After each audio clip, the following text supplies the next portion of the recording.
ലോകം ഫലസ്തീനെ മറക്കുകയാണ്, ഗസയെയും. അതോടനുബന്ധിച്ച് ഇസ്രായേൽ കർക്കശമായിരിക്കുന്ന നിയമങ്ങൾ ഈ മേഖലയിൽ അടിച്ചേൽപ്പിക്കുന്ന റിപ്പോർട്ടാണ് ഇപ്പോൾ പുറത്തു വരുന്നത്. 967 അന്താരാഷ്ട്ര നിയമവ്യവസ്ഥ പ്രകാരം നിർത്തലാക്കപ്പെട്ട എല്ലാ ഭൂമി സംബന്ധമായിരിക്കുന്ന കാര്യങ്ങളും ഇപ്പോൾ ഇസ്രായേൽ നിയമമാക്കുകയാണ്.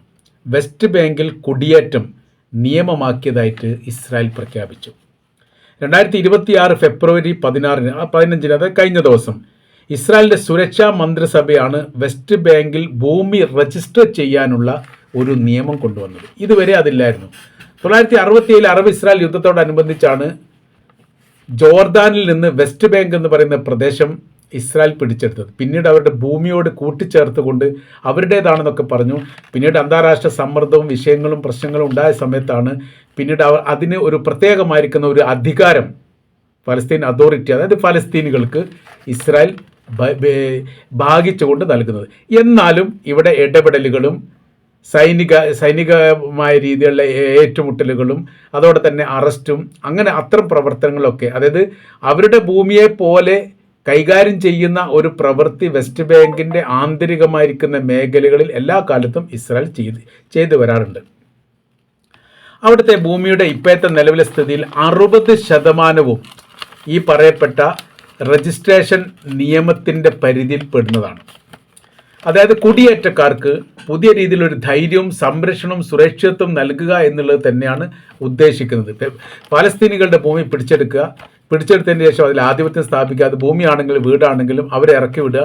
കുടിയേറ്റം നടത്തിയതിന് ശേഷം അതിന് സംരക്ഷണം നൽകാൻ വേണ്ടി ഇസ്രായേൽ നിയമം കൊണ്ടുവരുന്നു. അവർക്ക് ആയുധം ഉപയോഗിക്കാനുള്ള അധികാരം നൽകുന്നു. അങ്ങനെ ഫലസ്തീനികൾ ആട്ടിപ്പുറത്താക്കുന്നു. അവർക്ക് നിയമപരമായ രീതിയിൽ എന്തെങ്കിലും കാര്യങ്ങൾ ചെയ്യണമെങ്കിൽ ഇസ്രായേൽ കോടതിയിൽ പരാതി നൽകുന്ന രീതിയാണ് നിലവിലെ സാഹചര്യത്തിൽ ഫലസ്തീനുള്ളത്. കാരണം ഫലസ്തീൻ എന്ന് പറഞ്ഞാൽ രാജ്യമാണ് എന്ന് ലോകം പറയുന്നു. പക്ഷേ ഒരു രാജ്യത്തിൻ്റെ ഒരു പരിരക്ഷയും അവിടെ ഇല്ല. അവരുടേതായിരിക്കുന്ന കറൻസി ഇല്ല, അവരുടേതായിരിക്കുന്ന വിമാനത്താവളമില്ല, അവരുടേതായിരിക്കുന്ന സൈനികരില്ല, ആയുധങ്ങളില്ല, സംവിധാനങ്ങളില്ല, യാതൊന്നുമില്ല. പറയുന്ന സമയത്ത് ഫലസ്തീൻ രാജ്യമാണ്. അതിന് എംബസികളും കോൺസുലേറ്റ്, ഇന്ത്യയിൽ എംബസി ഉണ്ട്, ഫലസ്തീന് കോൺസുലേറ്റ് സംവിധാനങ്ങളുണ്ട്. പക്ഷേ ഫലസ്തീൻ എന്ന് പറയുന്ന രാജ്യമല്ല എന്നുള്ളത് കൂടി നമ്മൾ മനസ്സിലാക്കുക. അത് പ്രദേശത്തിൻ്റെ പേര് മാത്രമായിട്ട് ചുരുങ്ങിപ്പോയിരിക്കുന്നു. അങ്ങനെ ചുരുക്കാനാണ് ഇസ്രായേലിന് താല്പര്യം.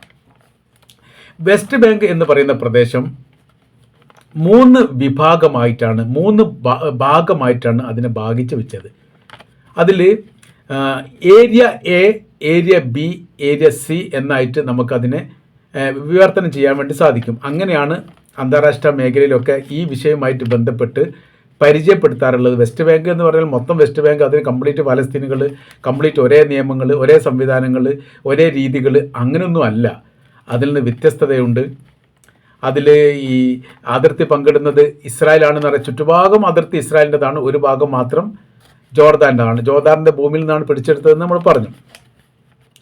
അതിൽ നോക്കുന്ന സമയത്ത് ഏരിയ എ എന്ന് പറയുന്നത് 18% ഭൂപ്രദേശം ഫലസ്തീൻ അതോറിറ്റിയുടെ പൂർണ്ണമായിരിക്കുന്ന നിയന്ത്രണത്തിലാണ്. എന്നാൽ ഈ ഇസ്രായേൽ സൈന്യത്തിന് അവിടെ വേണമെങ്കിൽ പ്രവേശിക്കാം, ഈ അതോറിറ്റിയുടെ അനുവാദമില്ലാതെ തന്നെ. അവർക്ക്, അതായത് ഫലസ്തീൻ അതോറിറ്റിയുമായിട്ട് ബന്ധപ്പെട്ട ഗവൺമെൻറ് സംവിധാനത്തിന് അവിടെ പ്രധാനമന്ത്രി, പ്രസിഡന്റ് സംവിധാന കാര്യങ്ങളൊക്കെ ഉണ്ട്. പക്ഷേ രാജ്യസുരക്ഷയുമായിട്ട് ബന്ധപ്പെട്ട അല്ലെങ്കിൽ പ്രദേശത്തിൻ്റെ സുരക്ഷയുമായിട്ട് ബന്ധപ്പെട്ട് ആയുധങ്ങൾ ഉപയോഗിക്കാനോ ആയുധ പ്രാക്ടിക്കൽ നൽകാനോ അത്തരം സംവിധാനമൊന്നുമില്ല. വെസ്റ്റ് ബാങ്കിൽ മുമ്പ് ഒരു വിമാനത്താവളം ഉണ്ടായിരുന്നു. ആ വിമാനത്താവളത്തിലേക്ക് അറേബ്യൻ വിമാനങ്ങളൊക്കെ, പ്രാദേശിക വിമാനങ്ങളൊക്കെ വരാറുണ്ടായിരുന്നു. അത് ഇസ്രായേൽ ബോംബെറിഞ്ഞ് തകർത്തു. അതോടുകൂടി പിന്നീട് അങ്ങോട്ട് ഈ വിമാനവുമായിട്ട് ബന്ധപ്പെട്ട സംവിധാനം ഇല്ലാതായി. അപ്പോൾ വിദേശ രാജ്യത്തൊക്കെ പോയിട്ട് ഇപ്പോൾ തിരിച്ചു വരികയാണെങ്കിൽ ഫലസ്തീനികളായിരിക്കുന്ന ആളുകൾ ഒന്നുകിൽ ഈജിപ്തിലേക്കോ അല്ലെങ്കിൽ ജോർദാനിലേക്കോ വന്നതിന് ശേഷം, അതുമല്ലെങ്കിൽ ഇസ്രായേലിലേക്കോ വന്നതിന് ശേഷം ഇങ്ങോട്ട് ടാക്സി വിളിച്ചിട്ടോ അല്ലെങ്കിൽ മറ്റു സംവിധാനത്തിലൂടെ വരണം. ഇപ്പം ഫലസ്തീൻ എന്ന് പറയുന്ന 2 പ്രദേശമാണ്. ഒന്ന് വെസ്റ്റ് ബാങ്ക്, ഒന്ന് ഗസ. ഗസയും വെസ്റ്റ് ബാങ്കും തമ്മിൽ യഥാർത്ഥത്തിൽ ഒരു ബന്ധവുമില്ല, ഒരു അതിരും പങ്കിടുന്നില്ല. ഇവിടെ നിന്ന്, അതായത് ഗസയിൽ നിന്ന് വെസ്റ്റ് ബാങ്കിലേക്ക് 60 കിലോമീറ്ററാണ് ദൂരപരിധി. 60 മുതൽ 65 വരെ എന്ന് വരെ പറയുന്നുണ്ട്. ഈ 65 ദൂരം എന്ന് പറയുന്നത് വെസ്റ്റ് ബാങ്കിൽ, ഗസയുടെ എല്ലാ ഭാഗവും ഇസ്രായേലാണ് അതിർത്തി. ചെറിയ ഒരു വാതിൽ, കോറിഡോർ പോലെയുള്ള ചെറിയൊരു വാതിലിൻ്റെ ഭാഗം മാത്രമാണ് ഈജിപ്തുമായിട്ടുള്ള അതിർത്തി പങ്കിടുന്ന ഭാഗം.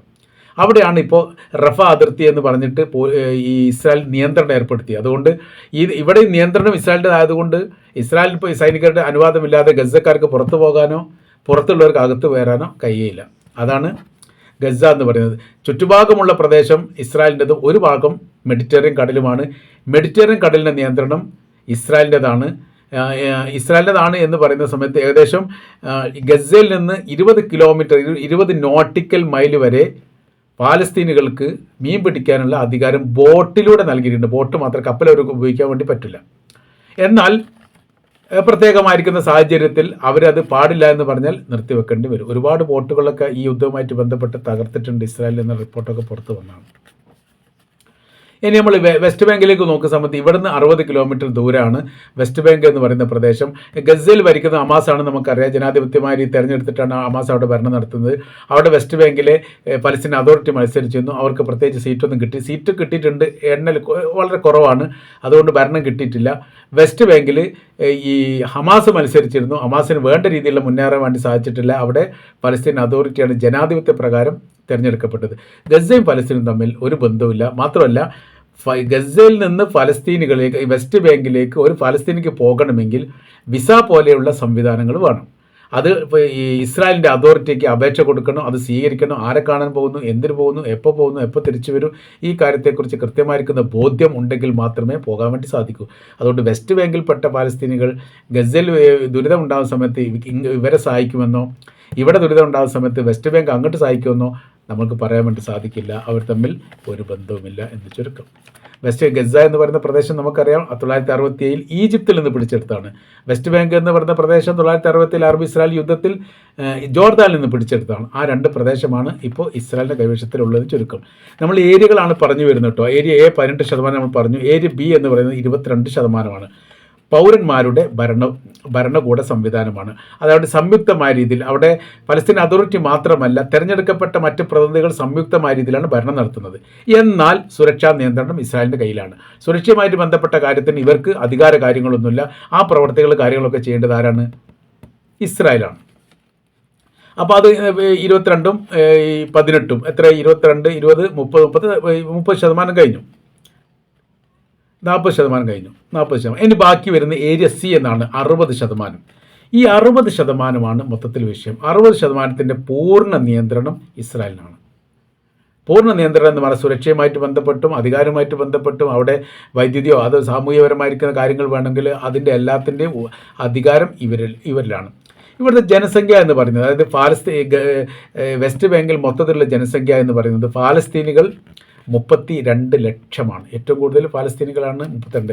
ഈ 32 ലക്ഷത്തിൽപ്പെട്ടതാണ് ക്രിസ്ത്യാനികൾ. അവർ ജനസംഖ്യാനുപാതികമായിട്ട് എണ്ണത് 2024-25 ഏകദേശ കണക്കാണ്. ഒരു പൂർണ്ണമായിരിക്കും കണക്കല്ല, ഒരു ഏകദേശ കണക്കാണ്. ക്രിസ്ത്യാനികൾ 3% ഈ പറയപ്പെട്ട 32 ലക്ഷത്തിൽ ഉണ്ട്, അതിൽപ്പെടുന്നതാണ്. ജൂതന്മാർ 5.2 ലക്ഷം പേരാണ്. ഈ 5.2 ലക്ഷം പേരും 967 അറബ് ഇസ്രായേലിന് ശേഷം കുടിയേറിയവരാണ്. കുടിയേറി പാർത്ത് അവിടെ ആക്കിയിരിക്കുന്ന കുടിയേറ്റക്കാരാണ്. കുടിയേറ്റക്കാർക്ക് അവിടെ ഫലസ്തീനികളുമായിട്ട് ബന്ധപ്പെട്ട് എന്നും സംഘർഷ വിഷയങ്ങളുണ്ടാകുന്ന സമയത്ത് പുതിയൊരു നിയമം കൊണ്ടുവന്നതാണ്. അവിടെ കുടിയേറാൻ വേണ്ടിയിട്ട് അധികാരമുണ്ട് എന്നുള്ളത്. അതിന് സുരക്ഷ ഏർപ്പെടുത്തി ആയുധങ്ങളൊക്കെ നൽകാറുണ്ട് എന്നൊക്കെ പറയുന്നുണ്ട്. അതിൻ്റെ യാഥാർത്ഥ്യമൊന്നും അറിയില്ല. ഏതാണെങ്കിലും അവരുമായിട്ട് ബന്ധപ്പെട്ട് സംഘർഷമോ വിഷയം ഉണ്ടായിക്കഴിഞ്ഞാൽ അതിൻ്റെ കേസുമായിട്ട് നടപടി കാര്യങ്ങളൊക്കെ ഇസ്രായേലിൻ്റെ അകത്താണ് നടക്കുക, വെസ്റ്റ് ബാങ്കിലല്ല എന്ന് ചുരുക്കം. അവിടേക്ക് ആയുധങ്ങൾ, ഈ സുരക്ഷയുമായിട്ട് ബന്ധപ്പെട്ട ആയുധങ്ങൾ വെക്കാനോ സൂക്ഷിക്കാനോ അതുമായി ബന്ധപ്പെട്ട യാതൊരു കാര്യത്തിനും അധികാരമില്ല. അഥവാ ഇവരുടെ അണ്ടറിലാണ്. ആകുള്ളത് 100%-ൽ 60% ഇസ്രായേലിൻ്റെ കൈവശത്തിലും 18% പൂർണ്ണമായി ഈ അവിടുത്തെ പലസ്തീൻ അതോറിറ്റി കൈവശത്തിലാണെങ്കിൽ പോലും ഇസ്രായേലിൻ്റെ സൈനികർക്ക് പ്രവേശിക്കാൻ വേണ്ടി സാധിക്കുന്ന വിധത്തിലാണ്. ഇങ്ങനെ 3 ഭാഗങ്ങളായിട്ടാണ് അവിടെ വിഭജിച്ച് വയ്ക്കപ്പെട്ടിരിക്കുന്നത്. ഇപ്പോൾ അതുകൊണ്ട് ഒരു പുതിയ നിയമം കൊണ്ടുവന്നത് എന്താണെന്നറിയോ? കുടിയേറ്റ നിയമം, രജിസ്ട്രേഷൻ ആക്ട്. അത് ഈ വെസ്റ്റ് ബാങ്കിൽ കുടിയേറ്റം നടത്തുന്നവർക്ക് അവർ പിടിച്ചെടുക്കപ്പെട്ട ഭൂമി അവരുടേതായിട്ട് പ്രഖ്യാപിക്കുന്ന ഒരു സംവിധാനം. അതാണ് നടപ്പിലാക്കി. നമ്മുടെ കാശ്മീരിൽ 370 വകുപ്പ് റദ്ദാക്കപ്പെട്ട ഒരു രീതി ഗവൺമെൻറ് സ്വീകരിച്ചിരുന്നു. 370 വകുപ്പ് റദ്ദാക്കുക എന്ന് പറഞ്ഞാൽ എന്താണ് അർത്ഥം? 370 വകുപ്പ് പ്രകാരം 1947 ഇന്ത്യയുടെ സ്വാതന്ത്ര്യത്തോടനുബന്ധിച്ച് അവിടുത്തെ കാശ്മീർ രാജാവ് ഇന്ത്യൻ യൂണിയൻ ലയിക്കുന്നതുമായി ബന്ധപ്പെട്ട് ജവഹർലാൽ നെഹ്റു ഒരു കരാർ പത്രം ഉണ്ടാക്കിയിരുന്നു കാശ്മീർ രാജാവുമായിട്ട്. നിങ്ങൾ ഇങ്ങോട്ട് ലയിക്കുക, നിങ്ങൾക്ക് സംരക്ഷണം തരും, നിങ്ങളുടെ ഭൂമിയിലേക്ക് അവകാശത്തിന് വേണ്ടിയിട്ട് മറ്റാരും വരില്ല. അഥവാ കാശ്മീരിലുള്ള ഭൂമി വാങ്ങാൻ വേണ്ടി മറ്റ് ഇന്ത്യയിലെ ഒരാൾക്കും അധികാരമില്ലാത്തതാണ് 370 വകുപ്പ് എന്ന് പറഞ്ഞത്. അതാണ് കഴിഞ്ഞ പ്രാവശ്യം സർക്കാർ എടുത്തു കഴിഞ്ഞാൽ പിന്നെ എന്താ, എല്ലാവർക്കും ഭൂമി വാങ്ങാം, നമുക്ക് വേണമെങ്കിൽ നമുക്ക് വാങ്ങാം. അപ്പോൾ അവിടേക്ക് മെജോറിറ്റിയും ആധിപത്യവും ഉണ്ടാവും. വലിയ വലിയ പണക്കാർ വലിയ വലിയ ഭൂമി വാങ്ങിക്കൂട്ടും. സാധാരണക്കാരായിരിക്കുന്ന ആളുകൾ വീണ്ടും കഷ്ടപ്പെടും. അവർ വ്യവസായങ്ങളും തുടങ്ങും. ഇവരെ സംബന്ധിച്ചിടത്തോളം അവർക്ക് പ്രയാസമുണ്ട്. അങ്ങനത്തെ കുറേ കാര്യങ്ങൾ അതുമായിട്ട് ബന്ധപ്പെട്ടിട്ട് സമാനമായ രീതിയിലാണ് വെസ്റ്റ് ബാങ്കിൽ കുടിയേറ്റക്കാർക്ക് ഒരു നിയമം ഉണ്ടാക്കി ഭൂമി വാങ്ങാനും വാങ്ങിയ ഭൂമി രജിസ്റ്റർ ചെയ്യാനും അത് അവരുടേതായിരിക്കുന്ന ഭൂമിയാക്കി മാറ്റാനും വേണ്ടിയിട്ട് ഒരു നിയമം ഉണ്ടാക്കിയത് ഇപ്പോൾ ലോകാടിസ്ഥാനത്തിൽ വലിയ രീതിയിൽ വിമർശനത്തിന് വിധേയമായിരിക്കുന്നു. വലിയ എതിർപ്പുണ്ടാകുന്നു. അറേബ്യൻ രാജ്യങ്ങളൊക്കെ ഇതിനൊക്കെ എതിർപ്പ് പ്രകടിപ്പിച്ചിരിക്കുന്നു. ഐക്യരാഷ്ട്രസഭയിൽ ഈ വിഷയമായിട്ട് ബന്ധപ്പെട്ട് പ്രമേയം കൊണ്ടുവരുന്ന സൗദി അറേബ്യ പറഞ്ഞിട്ടുണ്ട്. ആ രീതിയിലാണ് ഈ വിഷയമായിട്ട് ബന്ധപ്പെട്ട കാര്യങ്ങൾ ഇപ്പോൾ നീങ്ങിക്കൊണ്ടിരിക്കുന്നത്.